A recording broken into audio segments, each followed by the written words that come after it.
souvent, avant de reconstruire une société, malheureusement, parfois, il faut Elle s'effondre. la détruire, elle s'effondre. Et pour ça, Ben, je te laisse la place. Ah, malheureusement, on va pas parler de choses très utopiques, ça va même être plutôt de l'anti-utopie majoritairement.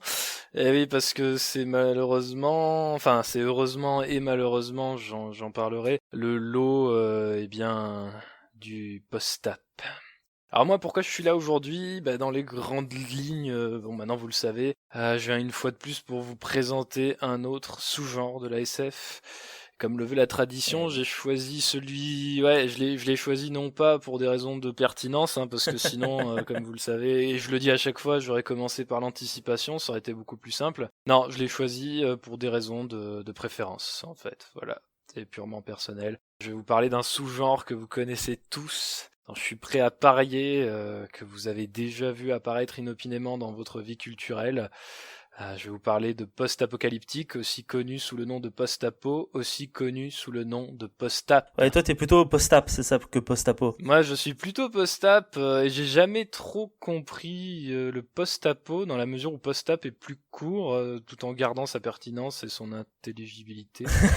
Bon, D'accord. peu importe, mais je sais que beaucoup, et j'en ai discuté au travers des années, Ouais. j'en ai discuté, et beaucoup sont adeptes du post-apo, mais franchement, moi, quand j'entends ça, ça me fait saigner les Je suis oreilles. désolé parce que moi, je vais dire Non, post-apo, mais c'est pas hein. grave, c'est pas grave, je le tolère, je le tolère comme je tolère le bébé qui pleure pendant mes visites, c'est pas un problème. D'accord. Mais pour moi, c'est post-ap, et voilà, je le dis, je le crie haut et fort, au risque de passer pour un dégénéré aux yeux de certains. Mais pour moi, c'est post-ap, et je vais dire post-ap D'accord, et ben je tout au pense long de qu'on cette on est tous chronique. prêts à l'entendre. Ben, je vais même finir par le dire d'ici la fin de ta chronique, je pense, j'en suis sûr. Ok, on On verra, verra, on ouais. verra, on verra. Les habitudes ont la vie dure après, mais peut-être que je peux inciter le changement, On ce va faire serait une formidable.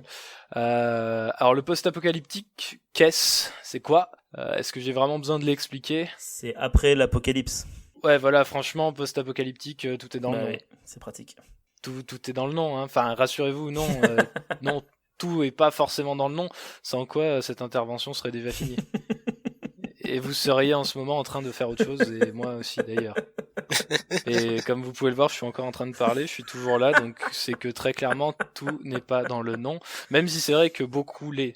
Maintenant, si je vous dis post-apocalyptique, et qu'il vous vient à l'esprit des images de punk à moitié à poil, sapés avec des Yeah. chutes Et de les guitares cuir électriques avec du et des feu. pneus de bagnole, voilà, s'il vous vient à l'esprit des images de désert parcourus de pillards conduisant des bolides balançant partout autant de sable que de gaz d'échappement, s'il vous vient à l'esprit des scènes de violence extrême et des véhicules lancés à pleine vitesse dans de folles courses-poursuites, eh bien, ça me semble assez normal. Ça me semble assez normal, puisque je suis prêt à parier que la majorité des gens qui ont déjà entendu parler de post-ap ont cette image du genre soudée, hein, bien au fond de leur imaginaire. Et moi le premier, hein, bien sûr, hein, je ne fais pas exception. Alors les images auxquelles je faisais tantôt référence, c'est bien sûr celles qui sont évoquées dans l'œuvre cinématographique culte de George Miller, vous l'aurez deviné, Mad Mad Max. Max. Mad Max, absolument. Mad Max qui a laissé une trace, j'ose dire, indélébile hein, dans l'imaginaire de toute une génération et même au-delà, hein, même au-delà de la génération qui a vu naître cette œuvre. Alors, Mad Max, c'est l'exemple par excellence de l'œuvre post-ap. Tous les codes du sous-genre s'y trouvent, et ça, on aura bien l'occasion de le voir plus tard. Alors, petite question quiz, les amis. Je vous Oui, prends au vas-y, vas-y, dépourvu, vas-y. hein, j'avais prévenu Vas-y, personne, vas-y. mais on aime ça ici, la surprise, je Ah, j'adore les pense. surprises. Euh, Surtout quand elles viennent de toi. quel est le point commun entre les films Happy Feet, Babe, le Ah, cochon je sais, devenu je sais. berger, et la saga Mad Max? Bah, George Miller. Et oui, tous les trois sans exception ont été scénarisés par George Je trouve Miller. ça fantastique. Bon, alors quand tu vois Mad Le Max et gars, quand tu vois Babe, t'as du mal à penser que c'est le même mec. Hein. C'est eh clair. oui, moi perso j'ai vu Babe avant Mad Max quand j'étais tout gamin Oui, et bah j'ai moi gardé aussi. un super souvenir de ce film et voilà j'ai très clairement ça bon c'est peut-être pas le mindfuck de l'espace hein. J'adore ce fun fact et croyez-moi je trouve toujours l'occasion d'évoquer ça à chaque fois que Mad Max est mis sur le tapis peu importe le contexte hein. D'ailleurs Marc tu t'amuseras un de ces quatre peut-être d'ici une semaine ou deux à parler de Mad Max et tu vas voir que même sans y penser à ce que je viens de dire je vais sortir la Ah, même c'est chose. intéressant. Je Ah oui, tenterai au boulot la prochaine fois qu'on bosse ensemble de ouais, lancer un film sur Mad c'est Max. inévitable. Bah moi j'ai été autant surpris en fait j'ai été très surpris de le découvrir que c'était la même personne qui avait scénarisé tout ça. Bah bref, revenons à nos moutons électriques. Ouh, joli. Et comme le veut la tradition, bon on va commencer par une petite définition, vous êtes chaud? Moi, je suis chaud bouillant. Ouais. Oui. Un peu comme le désert post-apo. Ouais voilà, après si vous êtes pas chaud à l'idée qu'un mec random vous énonce des définitions, c'est pas grave. C'est la quatrième Si, qu'ils vas-y. vont entendre de ta part, Ben. Je pense que maintenant, ça y est, ils ont Voilà, c'est bien de le préciser, si vous n'êtes pas enjaillé, c'est probablement le signe d'une bonne santé mentale. Voilà, c'est des définitions, quoi. Alors c'est intéressant parce que ça remet les choses dans son contexte, mais il y a plus fun. Mais bon, je pense que c'est une étape quand même relativement inévitable, donc allons-y, lançons-nous. Le post-ap est donc bien sûr un sous-genre de la SF. Les récits qui y sont développés se passent dans un futur plus ou moins lointain, dans lequel une catastrophe qui détruit la civilisation telle que le... Ah bah attendez, j'ai fait n'importe quoi, ça a pas de sens ça. J'avais travaillé dessus pourtant. Les À récits quelle heure de qui la y sont nuit développés se passent dans un futur plus ou moins lointain, dans lequel une catastrophe a détruit la civilisation telle que nous la connaissons. Pardon, je me suis trompé. A détruit la civilisation telle que nous la connaissons. Alors c'est une définition simple qui est plutôt efficace du genre, mais auquel j'apporterai quand même une petite précision. Et ça, c'est vrai que cette précision-là, je l'ai pas souvent trouvée parmi les définitions que j'ai pu découvrir. Ces récits, pour être considérés comme post-ap, doivent certes se passer après la chute de la civilisation ou d'une civilisation, mais également avant l'émergence d'une nouvelle civilisation. Ah oui, d'accord. Donc les films où on a un nouveau type de société post-crise ou post-catastrophe, ça compte pas. Non. Mais du coup, ça crée une frontière qui est très floue parce que ça veut dire que par exemple Mad Max 3 ou Mad Max 4 Fury Road ne sont plus vraiment du post-apo parce qu'il y a des nouvelles sociétés instaurées. Il y a des nouvelles sociétés, certes, mais elles le sont de manière très sporadique, limitée et pas nécessairement globale. Oui, donc on parle de clair sociétés que je suis complexes. d'accord. On parle de Je suis société d'accord complexe que alors, ça ok, met d'accord, ça un- marche. Genre étatique quoi en fait. Ouais, c'est plutôt, je pense, au niveau étatique que ça peut se chercher. Après, Mad Max Fury Road, certes, il y a des petites sociétés, mais ça reste clairement du Je post-ap. jouais sur les mots, mais Moi, je volontairement pensais- pour voir si c'était ça. Non, mais t'as raison, t'as raison de le préciser, et c'est vrai que ça rajoute peut-être un petit peu plus de flou, mais ça éclaircit aussi certaines Bien situations. évidemment, Moi, si j'apporte cette précision, c'est en pensant à Dune. Ah oui, À bien sûr. Ouais. Dune Ouais. qui pourrait être considérée comme de la science-fiction Mais c'est du post-apocalyptique, post-apo en fait. sans cette du coup, précision. techniquement. Ouais, c'est ça, exactement, alors que ça n'est pas du Alors que post-apo. la route, c'est du C'est- post-apo par exemple. Mais vraiment pur. Oui, et ça, on va en D'accord. parler. D'accord. Ça, on va en parler clairement. Alors, le post-ap, bien sûr, alors je le précise, c'est peut-être bête, mais il se détache donc aussi complètement en fait du film Catastrophe qui lui met en scène la catastrophe elle-même. Bien évidemment. Ouais. Je pense surtout là, le premier exemple qui me vient à l'esprit, c'est La Guerre des Mondes, où on voit ce qui se passe pendant, mais pas ce qui se passe Ou genre après. 2012. Et c'est bien dommage à mon sens parce que ça pourrait être super intéressant de voir une société qui a évolué après ce genre de catastrophe. Pour ça, je crois que t'as Farscape, il me semble, c'est une série où je crois que des aliens ont envahi la Terre et tu vois les aliens sont toujours présents, les humains essaient de se réorganiser en petits groupes de survivants. Ouais, alors dans le même genre, si je peux me permettre de Vas-y, faire une vas-y, digression, c'est ta chronique, il y a il y a plus eu de- un exemple qui m'a énormément déçu.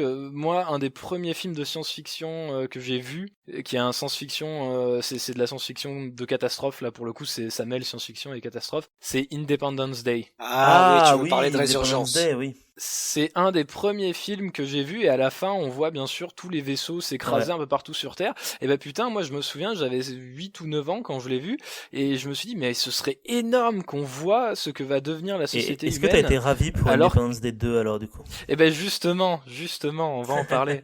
Je vais en parler maintenant. Justement, et ça c'est quelque chose qui m'a trotté dans la tête et à chaque fois que j'ai revu ce film, et croyez-moi je l'ai revu un bon paquet de fois, je me suis dit ça serait quand même génial de faire une suite où on pourrait voir ce que la société est devenue avec l'apport de Oui. ces technologies, quelles ont été les mutations qui ont eu lieu ou pas d'ailleurs. Bon, je peux pas dire à quel point j'ai été déçu Je n'ai plus les mots. Bon, par le 2. Bon, après, faut être honnête, il s'est passé un sacré nombre d'années et je pense avoir perdu mon innocence d'enfant. Je pense aussi parce donc je que dois vous moi j'ai avouer- vu Independence Day 1 adulte et je peux vous dire que je trouve Ouais. que c'est vraiment de la grosse merde. Voilà. Le 1. Le 1, ouais. Ah ouais, et que le 2 c'est de la méga bah, merde. c'est- Mais après, le c'est 1, mon il avis, est tu vois. bon, c'est clairement pas le meilleur. c'est clairement pas le meilleur Non, mais film c'est ça, de mais SF. c'est juste que quand Moi, je l'ai vu adulte, en fait, j'ai aucune. C'est comme les gens qui regardent Star Wars maintenant et qui te disent que c'est de la merde et t'as envie de les tuer, alors qu'en fait, ils ont peut-être un peu raison, mais que t'oses pas le dire, quoi. Mais moi, je suis d'accord avec Star Wars autant qu'avec toi sur Independence Day. Mais moi, vraiment, je l'ai vu avec. Voilà, faut le considérer que je le vois toujours avec mes yeux d'enfant. Et bon, j'ai pas été spécialement déçu par la suite parce que je savais que ça allait être de la merde. Enfin, il y avait tellement plus de chances que ça soit. C'est quand même le mec qui a fait 10 000, quoi, qui a fait Independence Day. Oui, je ne veux pas entendre parler de ce film. on va s'arrêter là, alors, du coup. Mais on arrête là, on arrête là. Alors voilà, revenons au post-apo. Nos moutons électriques, comme tu l'as si bien dit tout à l'heure, tellement c'était exactement. Vous l'avez compris. Ah oui, bien sûr. C'est un genre. C'est un genre assez précis qui possède des codes qui sont ultra spécifiques et qui pourtant, malgré ça, laisse à l'artiste une marge de manœuvre qui est assez impressionnante. À commencer par les catastrophes dont les natures peuvent être aussi diverses que variées. Je veux dire, il y a guerre nucléaire, invasion extraterrestre, crise économique, crise alimentaire, crise démographique, effondrement de la biosphère, pollution extrême de l'environnement bien sûr, guerre sociale, pandémie, guerre raciale, stérilité globale, dérèglements hormonaux, manque d'empathie et de solidarité menant à la déchirure totale du lien social. Et sinon, quand est-ce qu'on parle de cinéma? Parce que là, c'est la réalité, non? La liste est longue. Ça fait flipper un peu, ouais. Eh oui, je sais bien, je m'arrête là parce que là ça devient un petit peu... C'est le moment où on se rend compte qu'on commence à arriver dans un truc d'effondrement catastrophe et qu'on est bientôt dans le post-apo.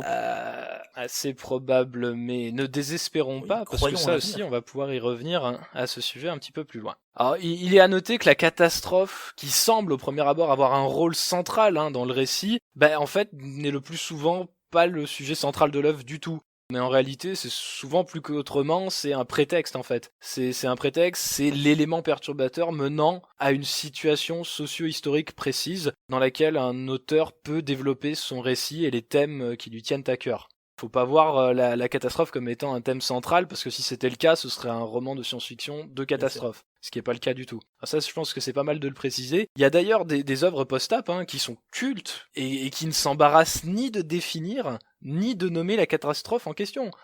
Et là, on va évoquer bien sûr La Route de Cormac McCarthy, le bouquin qui a été adapté également dans un excellent livre. Le livre est vraiment... en film, excuse-moi. Les deux sont excellents, vraiment. Les deux sont très bien.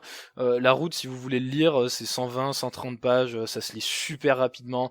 Et bon, c'est un petit peu... Si vous êtes à tendance dépressive, soyez au courant que ça risque pas d'améliorer votre humeur, mais voilà, je pense que ça vaut le coup de le lire. Dans La Route, la catastrophe y est évoquée sans que ni les personnages ni le lecteur n'en connaissent la nature. Tout ce qu'on sait, c'est qu'il y a un flash à un moment et il y a un truc qui se passe et c'est la merde ensuite. Voilà. Et donc, dans La Route, comme dans de nombreuses œuvres post-ap, ce qui compte, c'est la vie des personnages dans ce nouveau monde, avec ses nouvelles règles, ou d'ailleurs, absence de règles. Alors, le post-ap, c'est un sous-genre qui fascine, et ce pour de nombreuses raisons, à mon sens. Il nous met tout d'abord face à nos limites, et plus encore d'ailleurs, et ce serait peut-être plus pertinemment de le dire comme ça, face aux limites de la civilisation. En fait, de notre civilisation. Et nous savons pertinemment que rien n'est éternel, y compris et surtout les civilisations. Ça, je pense que c'est pas mal de l'avoir à l'esprit. Ça... On va dire qu'on a tous fait de l'histoire ici et on s'en rend bien compte, je pense. Bien sûr. Donc, le post-apocalyptique trouve son ancrage profond, il me semble, aussi dans la culture, et principalement dans la culture chrétienne, qui est imprégnée de ces fantasmes de fin du monde et de jugement dernier. Je veux dire, le nom même de post-ap fait référence à l'Apocalypse selon Saint Jean. C'est vrai, ça référence. Oui. Je veux dire, tout est là. Récit biblique ô combien célèbre. Bon, la culture chrétienne, elle est également marquée, presque obsédée par les concepts de commencement et surtout de fin. Et donc, à mon sens, c'est pas très surprenant finalement que ces récits post-ap rencontrent un tel succès dans nos cultures occidentales, qui sont profondément imprégnées de culture chrétienne. Alors, si le post-ap trouve ses origines au XIXe siècle, le dernier homme de Mary Shelley, dont on a déjà parlé, qui a écrit entre autres Frankenstein. Oui, voilà, Frankenstein, pardon. Le dernier homme de Mary Shelley, qui est paru en 1826, est traditionnellement considéré comme la première œuvre post-ap. Ouais. C'est vrai qu'on peut remonter aussi loin que le début 19e, mais par contre, c'est très clairement dans la seconde moitié du 20e siècle que va se développer un terreau très fertile, particulièrement propice au succès de ce sous-genre. J'entends par là que il est assez probable que ce soit la bombe, en fait. En fait, c'est la menace d'une guerre nucléaire consécutive à la maîtrise de l'atome qui va jeter sur les mentalités et l'imaginaire collectif un voile plutôt sombre et très très pessimiste. La prolifération des armes nucléaires ainsi que leur pouvoir de destruction globale va remettre en question l'idée même que l'on se faisait en fait du progrès, qui jusqu'alors était perçu comme une constante marche en avant vers le bon et le meilleur. Et là, soudainement, boum, le progrès sur lequel ont été édifiées toutes nos sociétés industrialisées, soudainement, on a cette prise de conscience que c'est pas du tout le cas. Et ça va chambouler très profondément les imaginaires, car désormais l'humanité a conscience qu'elle est capable de disparaître par sa propre action et par son propre progrès. D'ailleurs, alors pas toujours, mais il y a beaucoup d'œuvres post-apo où la catastrophe elle est d'origine technologique. Ah oui, oui, absolument. Oui, bien sûr. C'est souvent de la main des humains eux-mêmes, en fait, d'ailleurs. Oui, directement ou indirectement, mais leur création technologique qui provoque la destruction, quoi. Ouais, et c'est rigolo parce que j'ai l'impression que maintenant j'ai pas d'idée spécialement en tête, mais j'ai l'impression que le futur post-apo qu'on va avoir ou qu'on commence déjà à avoir un peu ces derniers temps, c'est plutôt des post-apo où c'est la nature qui nous défonce la gueule et plutôt dans ce goût-là en fait, où on se rend compte que il y a une tendance depuis une dizaine d'années, le développement d'un nouveau sous-genre de la SF. Ouais.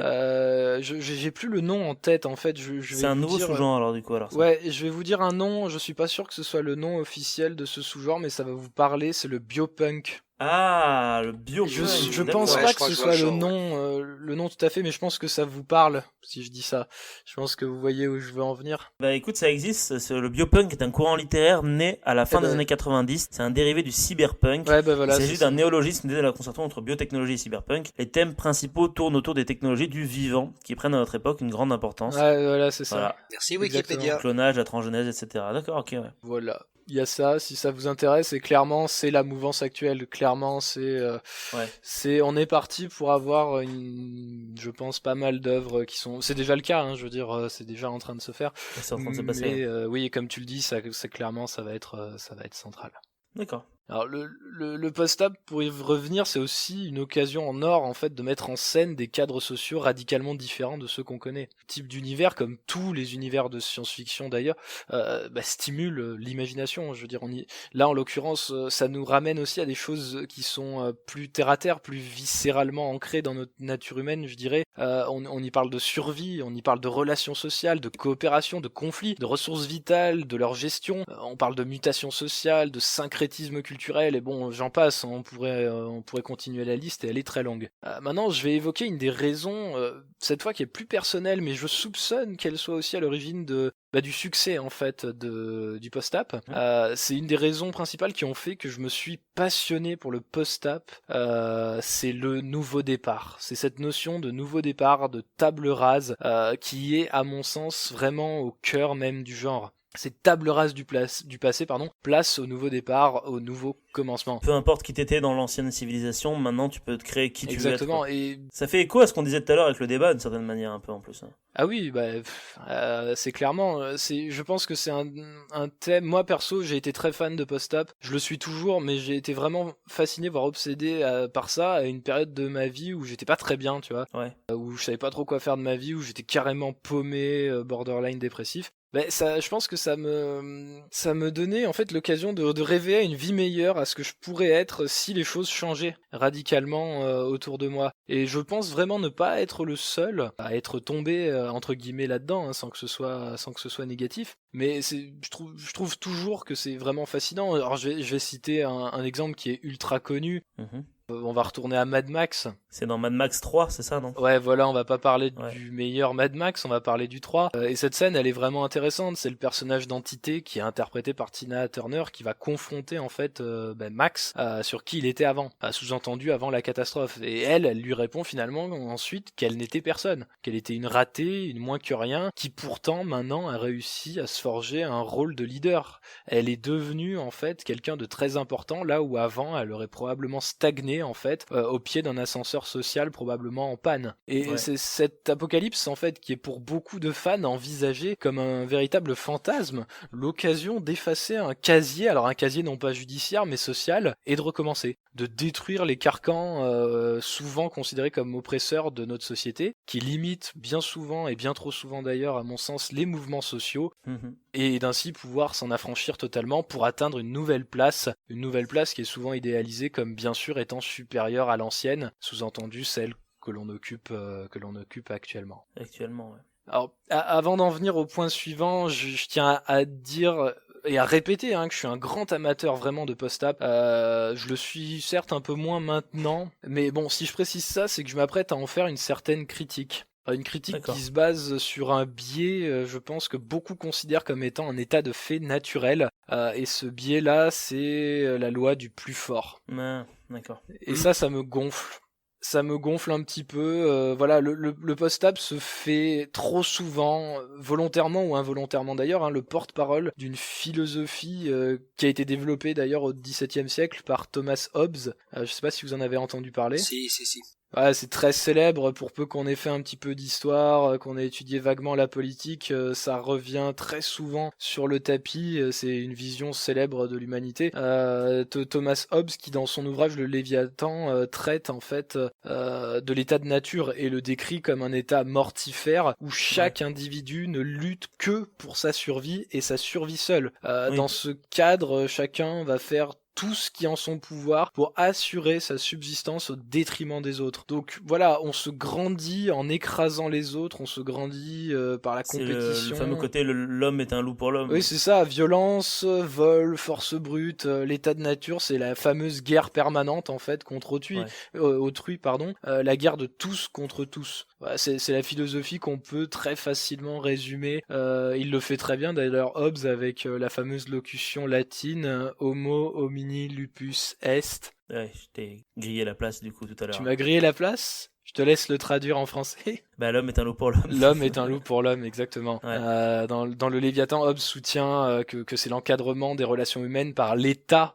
et le droit qui contient en fait, qui est le seul rempart pour contenir en fait les ardeurs humaines. Barbarie, quoi. Et donc en fait c'est le postulat que l'homme est foncièrement mauvais. Et qu'il a besoin d'un cadre rigide donné par exactement. Ce qui aujourd'hui, grâce aux recherches heureusement en préhistoire, montre bien que c'est faux et c'est même plutôt l'inverse en fait. J'imagine que s'il devait y avoir une catastrophe maintenant, si les gens s'écharpaient la gueule, ce serait justement à cause de ce genre de thèses qui font qu'ils vont avoir peur les uns des autres plutôt que justement de leur propre nature en fait. Exactement. Au final, c'est un peu le serpent qui se mord la queue. Et d'ailleurs, par rapport à ça, aussi bien les études sur la préhistoire qu'un bouquin que j'ai lu il y a 2 ans, qui est un bouquin très intéressant, qu'on aime ou non les auteurs, je trouve que le contenu est vraiment bien.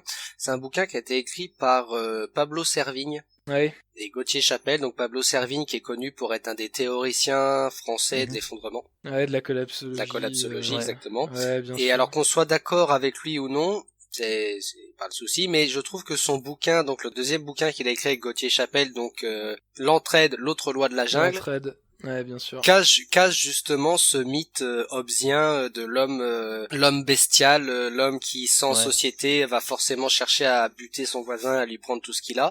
Et ben pas forcément. Alors il dit pas que la compétition n'existe pas et que la violence n'existe pas, mais l'homme n'est pas que ça. C'est même loin d'être que ça. Ouais. C'est même loin d'être le cas. Je suis content parce que là vous êtes en train de faire ma chronique à ma place. Et moi, Pardon.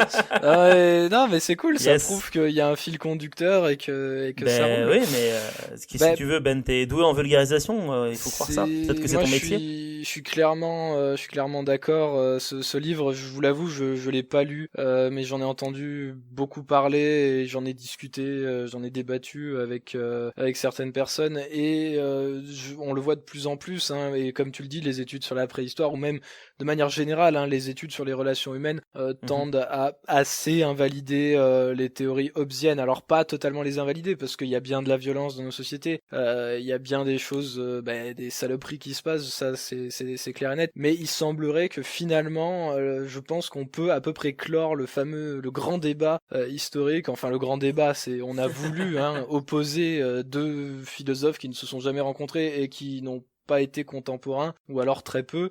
C'est le fameux débat entre Hobbes et Rousseau. Hobbes de son côté qui défend cette vision d'un homme mauvais qui a besoin et qui est rendu bon par la société, et Rousseau qui soutient la thèse totalement inverse d'un homme qui est bon à l'origine mais qui serait perverti par la société. Alors je dis pas que il y en a un qui a raison que l'autre a tort, parce que bien sûr c'est toujours beaucoup plus subtil que ça, mais en l'occurrence il semblerait aujourd'hui que, aujourd'hui comme avant d'ailleurs, hein, c'est une question de recherche, etc. qui ont été faites depuis, et il semblerait que la balance elle penche quand même plus du côté de Rousseau. Plus Rousseau qui gagnerait quand même à l'heure actuelle. Après il les voyait un peu comme des mecs un peu teubés et naïfs, hein, mais... Oui bien sûr, c'est le mythe, il le dit lui-même, c'est le mythe du bon sauvage. Du bon sauvage, c'est le bon sauvage qui est naïf, qui est candide, enfin voilà, c'est... Mais oui, clairement, ça tombe plus vers lui, mais en retirant le côté débilos du sauvage, quoi. Voilà, moi je voulais juste faire cette petite critique parce que malheureusement il est clair que beaucoup de récits post-ap se font l'écho de cette philosophie. Et je l'ai dit tantôt, elle est vraiment, mais vraiment mortifère, et elle donne une image épouvantable de l'état de nature, et également aussi bien sûr de la nature humaine, qui semble être d'ailleurs à 100 000 lieues des réalités qui sont constatables sur le terrain. Enfin bref, c'est juste que ça se vend moins bien du post-apo où ça se passe bien, je pense. Mais bien sûr, alors justement, j'allais y venir, je vais en parler, mais... Merde, faut que j'arrête de parler, effectivement. Non, t'inquiète, non, c'est pas grave. Mais pour rebondir, c'est vrai que les œuvres qui décrivent des groupes d'hommes profondément violents et qui profitent du chaos pour imposer leurs lois et s'approprier les ressources des autres survivants, il y en a plein. Moi je vais citer ce qui me vient à l'esprit en premier, c'est The Walking Dead. Oui, bien sûr. Pour le coup, j'ai pas lu les comics, j'ai vu la série et j'ai pas tout vu, je me suis arrêté à un certain moment. Mais l'intérêt de l'œuvre, pour le coup, dans The Walking Dead, elle se trouve justement là-dedans, dans la découverte que souvent en fait l'homme peut être bien, mais alors bien plus dangereux que des hordes de zombies.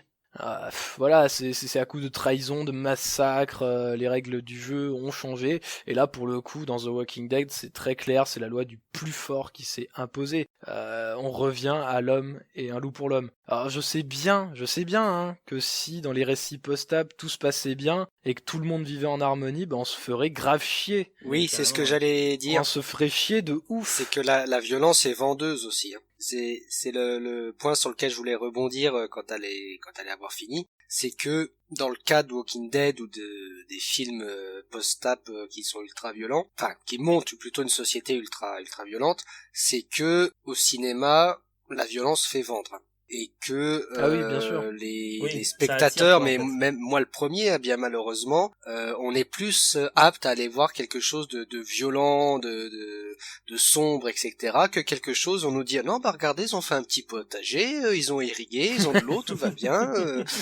Ah mais bien sûr, bien sûr.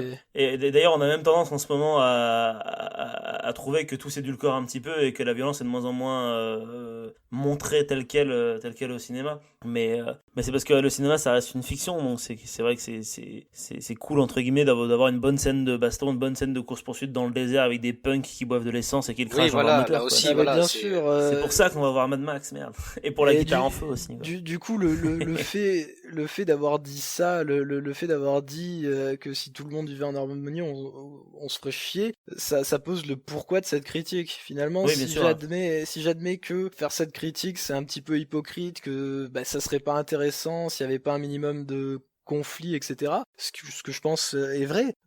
En fait, c'est pas vraiment une critique, c'est plutôt un avertissement au final. C'est un avertissement, je vous dis, attention à ne pas prendre les comportements humains qui sont présentés dans des œuvres de fiction comme étant forcément, pas une expression, je dirais même un reflet plutôt de ce qui se passerait dans le réel. L'humain, faut pas oublier que c'est avant tout un animal social dont les relations sont davantage basées sur la coopération et l'entraide plutôt que la compétition, même s'il y en a un petit peu. Et ça, je pense que c'est pas trop mal de le garder à l'esprit, surtout si vous voulez vous lancer dans le post-ap, qui vaut le coup d'ailleurs. Ce que je viens de dire n'enlève rien au mérite du post-ap, bien au contraire. Mais ça reste, comme tu l'as dit, de la fiction. Il faut pas ça reste de la fiction. ce qu'est la fiction. Oui, non, quelle qu'elle soit. Ce serait comme dire que les films policiers, les flics sont toujours habillés avec des lunettes noires et des cafés à la main, quoi, et qui touchent les cadavres comme ça sans gants ni rien, quoi. Surtout dans le... qu'ils servent à quelque chose aussi. Je parlais plutôt de la PJ, Ben. Surtout dans le cinéma américain, enfin le cinéma grand public américain, j'entends, qui assume d'avoir des stéréotypes.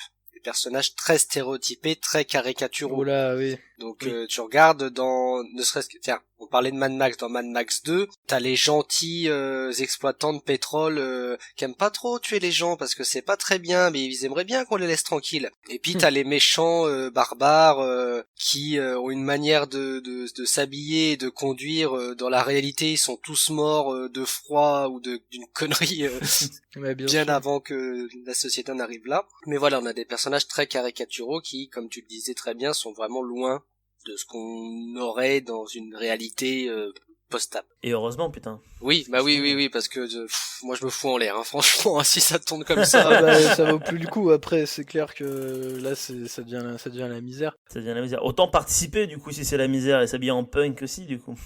Ils ont l'air de beaucoup plus s'amuser que les petits exploitants de pétrole. Exactement. Ah, mais par contre, ils s'éclatent, hein. Mais cela dit, et comme ça fait déjà un petit moment que j'ai commencé ma présentation, je vais la finir comme Vas-y, je t'en prie, c'est vrai qu'on comme le digresse, veut la mais, tradition par une présentation, la présentation d'une œuvre. Yes. En fait, et une œuvre littéraire en l'occurrence. Alors j'ai beaucoup hésité parce que j'ai vraiment lu énormément de choses de post-app, enfin lu et vu, hein, j'aurais pu présenter un film également. J'ai beaucoup hésité entre Métro 2033, La Route et un troisième ouvrage, et c'est clairement sur lui que s'est porté mon intérêt, c'est le roman Malville. D'accord. connais Malville, pas. c'est un roman qui a été écrit par un auteur français qui est très célèbre, qui est mort en 2004 à l'âge de 95 ans. Il s'agit de Robert Merle. D'accord. Robert Merle D'accord. qui a traité pas mal de sujets, alors j'allais dire assez différents, mais finalement aussi convergents. Bon, je vous spoil pas son œuvre parce que c'est de très très bons livres, vraiment je vous conseille de vous y jeter. Moi celui dont je vais vous parler, c'est comme je l'ai dit, c'est Malville. Malville, il a été écrit, je ne sais pas, mais il est paru en 1972. Et je dirais que Malville, si je devais résumer l'œuvre, c'est le post-app du terroir français. C'est fantastique. Je vais vous donner les noms des personnages principaux.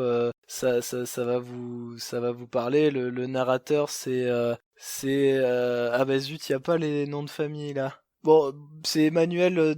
Je me souviens plus, mais bref, t'as le personnage, c'est Lamenoux, Momo, Pessou, Meissonnier, Colin, Evelyne, Miette, Jacquet, Cathy, La Falvine, Fulbert, Armand et Villemain. C'est génial. Ah, C'est génial. parfait. Non, mais sans déconner, très sérieusement, c'est une lecture qui est assez fascinante. J'en ai parlé avec quelques personnes qui l'ont lu également et qui pensent que ça se perd un petit peu en longueur. Mais moi, j'ai été particulièrement intéressé par la mise, disons, l'introduction entre guillemets d'un cadre post-apocalyptique dans une campagne tranquille du trou du cul de la France. Parce que c'est plutôt le genre de truc, enfin le post-app ça a plutôt tendance à se passer assez souvent soit en milieu urbain, soit dans des terres désolées, enfin avec un cadre très précis, alors que là bah, évidemment les terres sont un petit peu désolées au final puisqu'il y a eu une catastrophe, mais ça se passe quand même dans un endroit qui est pas propice, on le penserait comme ça au premier abord, à des conflits interpersonnels de grande échelle, comme on les voit dans les œuvres post-app. Enfin, je sais pas, il y a quelque chose avec ce bouquin, les thèmes qui sont traités, alors il y en a qui diraient oui, est-ce qu'on peut vraiment parler de science-fiction? Ben moi je pense que oui, parce que ça a été publié en 72 et l'œuvre se passe en 77. Ouais, bah du coup, oui, clairement. Ouais. Moi, à mon avis, ça mérite l'étiquette de post-app. Alors, j'ai envie d'en parler, mais en même temps, j'ai pas envie de Pas trop en dire. spoiler quoi que ce soit. Ouais, et je suis partisan, et vous le savez bien, le moins on en sait et Le le mieux on mieux se on porte. est surpris. Le mieux on est surpris, le mieux on se porte en effet. Donc voilà, je vous conseillerais comme lecture assez finalement, peut-être comme ça on se dirait improbable finalement, post-apocalyptique du terroir français, et pourtant ça existe et c'est de très bonne qualité. Donc Malville, écrit par Robert Merle, paru en 1972. Ça fait une présentation un petit peu succincte, mais j'avoue que c'est peut-être pas trop mal parce qu'en fait, on a déjà Ouais, beaucoup mais parlé. du coup, tu crées du suspense, ça donne envie d'en savoir plus. Sachez que c'est un bon pavé, il fait entre 500 et 600 pages. D'accord. Voilà. Ok. Eh bien écoutez, je pense qu'on touche à la fin. Et bah merci De ma Ben pour présentation. cette super, Ben, super chronique, franchement. Ouais, merci merci. beaucoup, super Comme intéressant. à chaque fois. Ça donne envie de Merci. savoir quel prochain thème tu aborderas la prochaine fois. Et Si pour le prochaine coup, fois, désolé de l'avoir parasité comme des gros malpolis. Non, mais non. il aime ça, il aime quand on digresse. Ah ouais, clairement, j'adore c'est les sa passion. digressions et puis c'est l'occasion souvent de rebondir. C'est ça. Puis très franchement, vos interventions, elles ont été carrément constructives. Hein. Vous avez vu qu'elles se sont Merci. insérées à merveille dans le sujet. C'est Enfin, vrai, c'est comme si c'est c'était fait pour, quoi. C'est incroyable. Ouais, c'est comme si c'était prévu. Alors que et pas du tout, j'insiste pas du sur tout. le fait que c'est... Non, c'est absolument pas prévu. Il faut que les auditeurs le sachent. Si cette chronique vous a plu, n'hésitez pas à aller écouter l'épisode dans son entièreté sur toutes les plateformes de podcast existantes. Le lien est dans la description. N'hésitez pas aussi à mettre un petit pouce bleu et à vous abonner à la chaîne pour ne rien louper. Vous pouvez aussi vous abonner sur notre petit Facebook pour pouvoir nous suivre. Puis si le cœur vous en dit, n'hésitez pas à vous balader un petit peu partout sur la chaîne parce que figurez-vous que vous y trouverez des tas de choses diverses et variées. Puisque vous l'avez compris, ici en fait, on parle de tout, mais on parle surtout de rien.